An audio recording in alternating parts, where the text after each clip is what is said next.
Hello, this is the Tradesight U.S. Stocks and Futures Market Preview for Thursday, February 9th, and Friday, February 10th, 2017.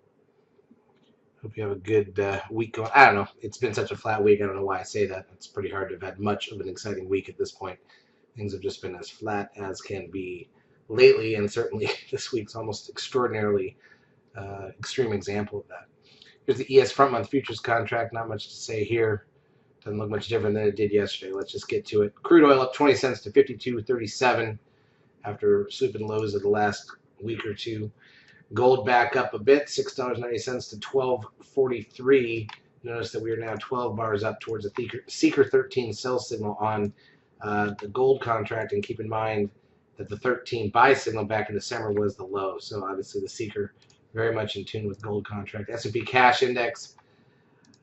So this is not a 13 yet. We need to close a little higher, but any close up from here back, basically, let's say more than about 5 points, gets you the 13 sell signal on the S&P. So there's not a lot of, and we're nowhere near a recycle, so that count's going to be good if it happens anytime in the next week. So not a lot of incentive for an upward move. Certainly, as Rich likes to say, anything on the long side here is a rental.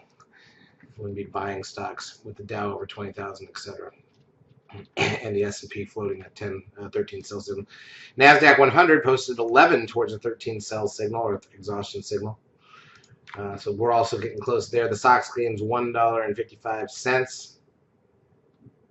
It's nothing. Biotech's down 367, which is a blip after being much lower though.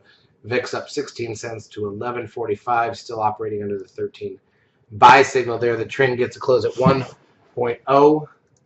Nasdaq volume 1.77 million, basically in the middle of what we've seen lately, right on the 10-day moving average. Advanced decline ratio on the Nasdaq still negative 273. It's been negative all week. On the New York side, positive 375. That's the first positive breadth day this week. Google gains 65 cents, which is obviously a blip for Google. Apple up 51 cents, also a blip, although those two alone right there, those little moves could give you the Nasdaq gaining 10 points on the session. Amazon up 7, that also helps towards that.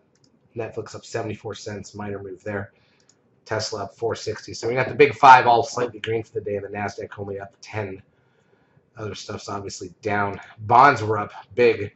There's the TLT, the 20-year, up $1.64, getting near breakout of the last month or so on the bonds. Dow Jones loses 35 points. Still have the 13 sell signal in place there. Goldman Sachs, which we continue to be short, not going to be able to get a 13. It did get a 13, but not with the qualifier. That's why you see that asterisk, because it didn't close above the 8th candle. So we're not going to be able to get a 13 without making new highs on Goldman. I kind of don't think that's going to happen. Down almost 2 points today for the session. Let's take a look at the ES front month futures contract in 5-minute candles. Once again, we keep talking about this. If I scroll back here on the left side of the chart, let's see, here's today's Wednesday, Tuesday, Monday. Okay, so there's Friday's close. So you had the gap up last Friday and moved a little higher and closed. Now you got Monday, little gap down, tried to fill the gap, pretty flat. Tuesday, gap up, fill the gap, closed right where we had started. Wednesday, gap down, fill the gap. But remember, all these ranges are horrible. I mean, I talk about 10 points of range for the day on the ES. 6 points of range the entire back 5.5 hours. Okay, that's not much for trading, unfortunately, and it's just horrible. And here at Tradesight, look, we're here to make money. We're not here to trade. A lot of people have a hard time understanding that. I think that's one of the things when you take one of our courses, we want you to come out of it understanding is that you're trying to put together a year, and there could be parts of the year that aren't that interesting. This is certainly, so far January even only had a couple of exciting, maybe one exciting week in there. This has not been super exciting. And, this is not where you're going to, anybody that tries to overtrade a market like this is going to lose. I mean, that's just how it works. So got to be patient, got to wait for the good setups. Sit out the day if it's just not that interesting. Got to be able to do that or you won't make money trading in general.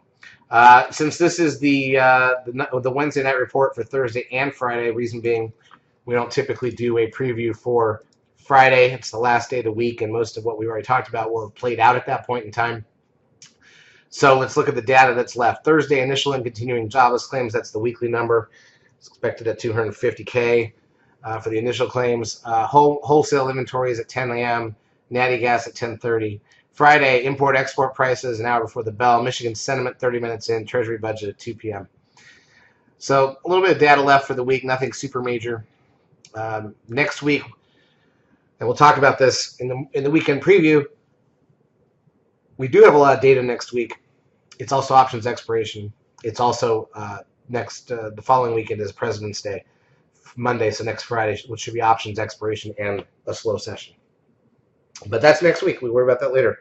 Charts, as usual, brought to you by eSignal 12. If you've not yet taken the trial of our services, feel free to do so. We will help you out for a couple weeks. Have a great trading Thursday and Friday.